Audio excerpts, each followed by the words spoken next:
देखिए, सबसे बड़ी बात यह है कि राहुल गांधी जी की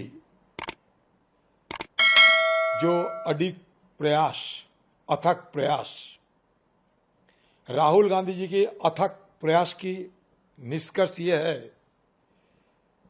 कि मोदी जी की सरकार को सर झुकाने पड़े और हिंदुस्तान के लोगों को यह कहना पड़े कि हम भी जनगणना करेंगे, जाति गणना करेंगे। हमारा मांग स्पष्ट है। देखिए, बात इधर उधर घुमाने का कोशिश ना किया जाए तो बढ़िया होगी। बात यह है कि हमें कास्ट सेंसस के मांग रखे हैं, घुमा फिरा के कोई बात ना करे। कास्ट सेंसस मतलब कास्ट सेंसस, और इसके चलते कांग्रेस पार्टी की खिलाफ बहुत सारे गालियां, बहुत सारे टिप्पणियां, बहुत सारे आलोचना हमें सुनने को मिले हैं कि 4 जाति है, बाकी कोई जाति नहीं है। बाकी जो बात करते हैं वो हिंदुस्तान को टुकड़े टुकड़े करने की बात करते हैं। हुआ बीजेपी की पार्टी के स्लोगान, नारा लगाए जाते थे, जो करेगा जात की बात उसको मारो कस के लात। हो गया। अभी वो बीजेपी जो जाति गणना के खिलाफ हमारे विपक्ष में बहुत सारे आरोप लगाए थे कि कांग्रेस पार्टी और खासकर राहुल गांधी जी हिंदुस्तान को कमजोर करने के लिए ये जात गणना की बात कर रहे हैं, जाति गणना की बात कर रहे हैं। लेकिन धीरे धीरे उनको एहसास होने लगे कि ये नारा काम नहीं करते हैं, तो इसलिए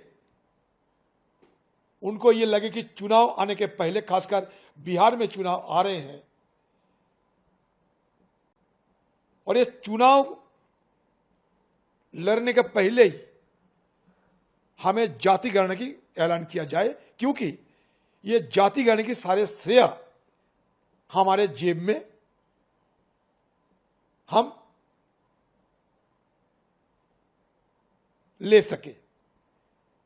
तो मतलब साफ है कि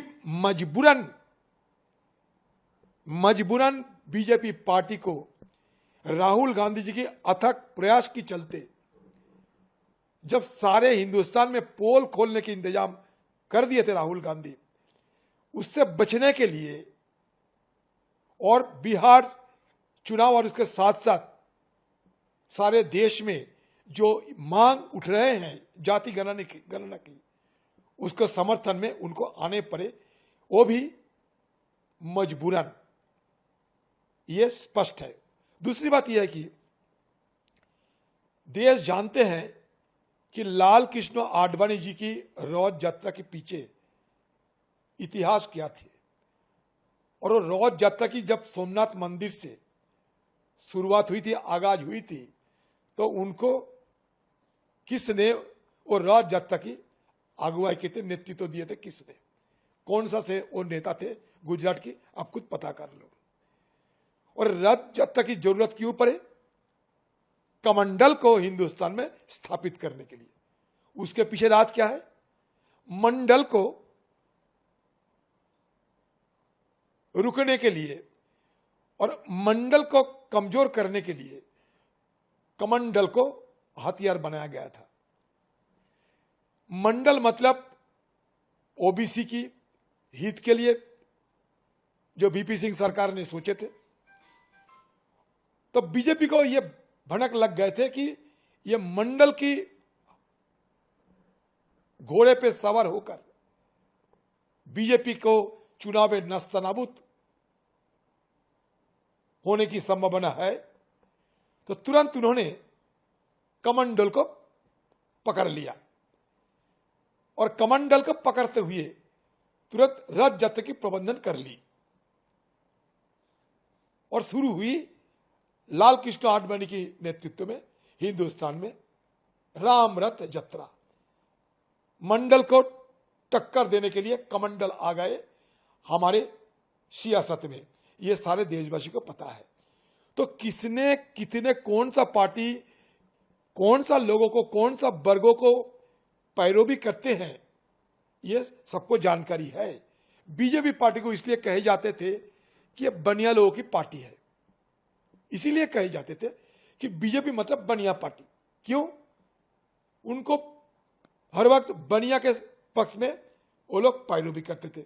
बाकी कांग्रेस अगर देखा जाए तो आज से नहीं, आजादी के समय से भी, उससे पहले से भी हमारे हिंदुस्तान में समावेशी राजनीति की शुरुआत कांग्रेस ने ही किए थे। और इसलिए हमारे संविधान में शेड्यूल कास्ट, शेड्यूल टाइप, ये सारे आरक्षण देने की इंतजाम हुई थी। सबको जानकारी, इतिहास के पन्ने में सारे कुछ लिखा हुआ है। उनको मैं दरखास्त करूंगा, बीजेपी पार्टी को, कद्दावर नेतागण को, कि आप थोड़ा इतिहास के पन्ने को देख लो, अपने खुद इतिहास बनाने की कोशिश ना करो। इतिहास जैसे आए हैं, इतिहास को थोड़ा देख लेने की कोशिश करो। अगर आप ये वीडियो YouTube पर देख रहे हैं तो हमारे चैनल को सब्सक्राइब कर बेल आइकन दबाएं, और Facebook पर देख रहे हैं तो हमारे पेज को लाइक करें।